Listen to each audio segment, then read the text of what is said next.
Hey guys, Dr. Ben here. We are going to talk today about testosterone. Testosterone is in the news. It's your friends are talking about it. Your blood work's showing it. All things that we're seeing day in and day out, getting back to hormones, getting back to testosterone. What is it?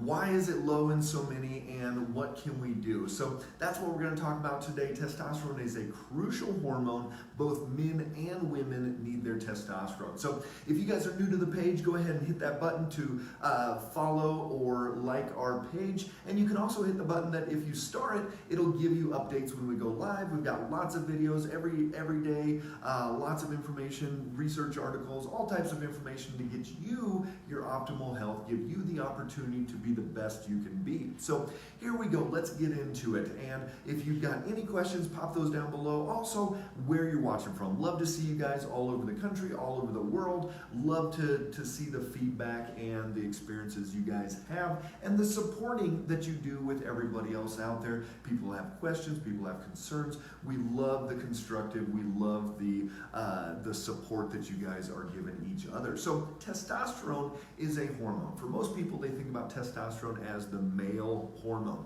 But guess what? Females need testosterone too, and they need it in the right amount. And so here's what we're looking at.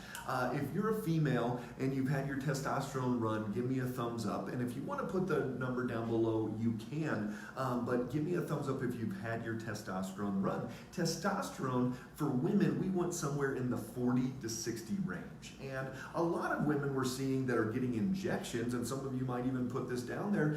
We've seen it before, that women are getting injections too. They're going up to 200, 250 plus on their levels, which ironically, they wouldn't be able to compete in the Olympics as a female because their testosterone is way too high there. So why do we care about testosterone? Well, for women, testosterone is going to be muscle tone. So, can you go work out and get your muscles? It's going to be libido, so sex drive. So many times women come in and I go, well, could you go 6 months without thinking about it? And they're like, yeah, I just don't really even care. Sometimes their husband is there and they're like, sorry, honey, but that's just where they are. But then also motivation, drive, get up and go, all that kind of take on the day part of life is deficient if that testosterone is low. Same thing for guys. If their testosterone is low, they're going to be a little bit more flabby. They're not going to be able to build muscle if they're working out all the time. A lot of times their estrogen is starting to go up, which we'll talk about here in a second, and that's a huge part of this problem. So we know we've got testosterone in the body, but some people, even some women, we run testosterone on every single woman. A lot of times it'll say less than 2.5 on the testosterone level, and the free testosterone will say TNP, which means it's so low you can't even detect it. So I'm going to draw this flow chart here and show you where hormones come from. And so this is one of the really important parts. Cholesterol is the precursor to so many of our hormones, and you'll see why it's very, very important and why it's not just a matter of, get your cholesterol down, because low cholesterol can affect our different hormones. So cholesterol can turn into progesterone and ultimately turn into cortisol. And cortisol is our main adrenal hormone. It's our fight or flight hormone. Cholesterol can also go this way, which turns into DHEA, and then it's going to turn into testosterone, and then ultimately turn into the different estrogens. So this is the flow that happens to be able to create all of our different hormones. And it's a very important process because ultimately this is going to be our fight or flight, and this is going to be how we're going to reproduce and procreate as a human species. So we need both of these to be balanced out. But what happens in today's day and age is we get a lot of excess going this way and actually blockage going that way. Why would that be? Well, think about this. Has anyone ever heard of stress? So give me a thumbs up if you've heard of stress. And what we're actually looking at is cortisol is that main fight or flight stress hormone. So if somebody's under this chronic stress process, they are going to be spilling this more over to cortisol to survive for tomorrow, as opposed to flowing into DHEA, testosterone, estrogen. I want to reproduce, I want to make babies, all of those things. We are making more of this fight or flight because the body says, oh my gosh, I got to survive. Maybe tomorrow I can reproduce. So we've got this this process where it's overspilling to this fight or flight side, and it's blocking, it's not coming down this way. So naturally what we see in a lot of people with chronic stress issues, their DHEA goes down, their testosterone goes down, and their estrogen, especially in females, their estrogen can go down as well.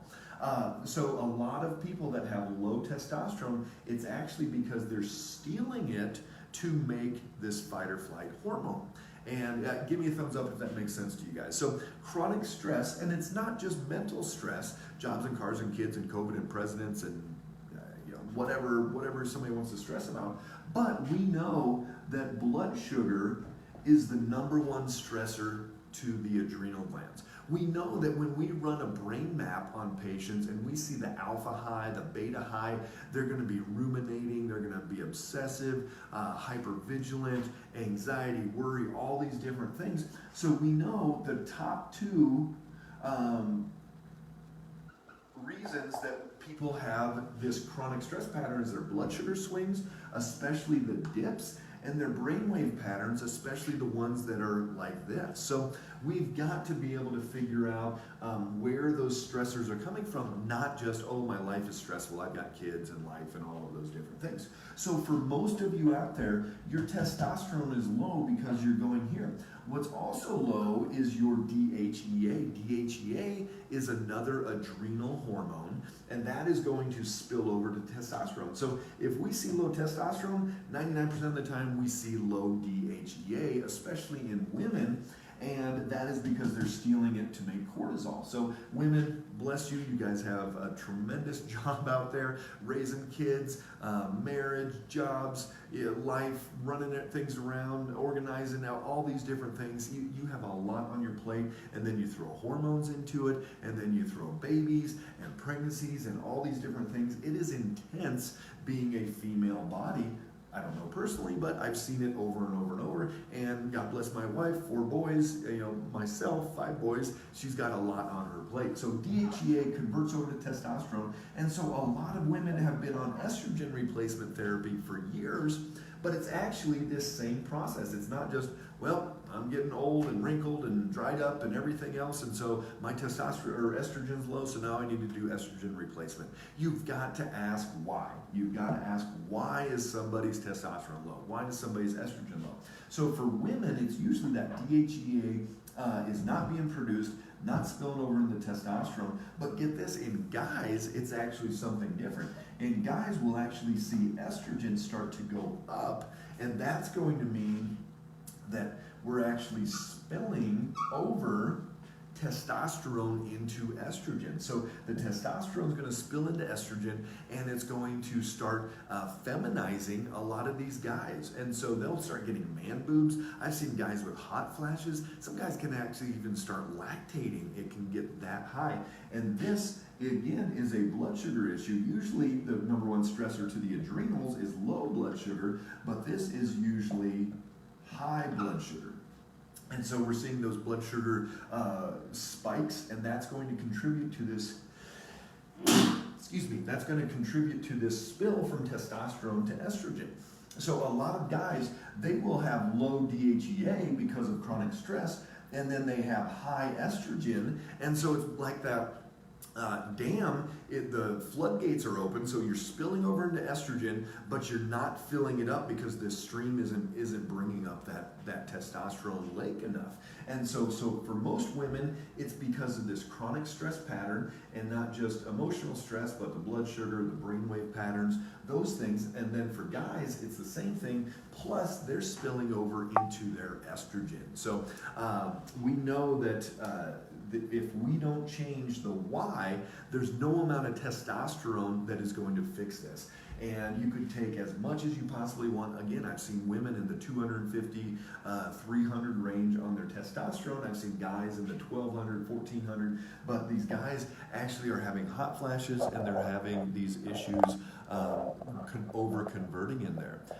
Gina, it's all about the why. Thank you for jumping on there. Let me see if there's any other questions or comments on here. Yeah, so go ahead and pop down below if you guys have any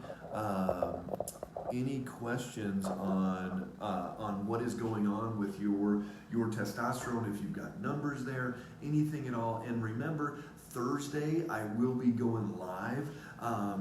Thursday a.m. we'll be going live about 8:30 with a live Q&A. So if you've got testosterone questions, and don't get them in time, or you watch this later, go ahead and send us a question or jump on Thursday, and we'll go through exactly what to do and how to change some of this health status. So remember, if all you're doing is taking testosterone, you're doing nothing to fix this. Does this affect the testosterone? Kristen, not sure what you're asking there. Does what affect the testosterone? So the testosterone, if all you're doing is taking a pellet, rubbing some cream on, anything like that, you're not getting to the why. You probably have not fixed the fight or flight state that's going on in your body, that chronic go, go, go, and you haven't built your DHEA up. If somebody wants to supplement something, wants to bring in some things, fix the liver, and then add in some DHEA, and that can help flow this way. For guys, you've got to block that testosterone to estrogen process, and that's not just by blocking taking a supplement, but it is going to be balancing out that blood sugar and stopping those highs. So Nicole, so low blood sugar leads to low estrogen. Yeah, absolutely. So that can totally affect it. Remember, low blood sugar, especially those dips, that's going to rev up those adrenals, and it's cortisol. You're going to get this random anxiety that we call, like in the middle of the night. Some people wake up and their heart racing and their hands are sweaty, all these things. They get that random anxiety, and it's going to keep them in this fight or flight pattern, and their body will not produce the testosterone like they need to. So hopefully that makes sense.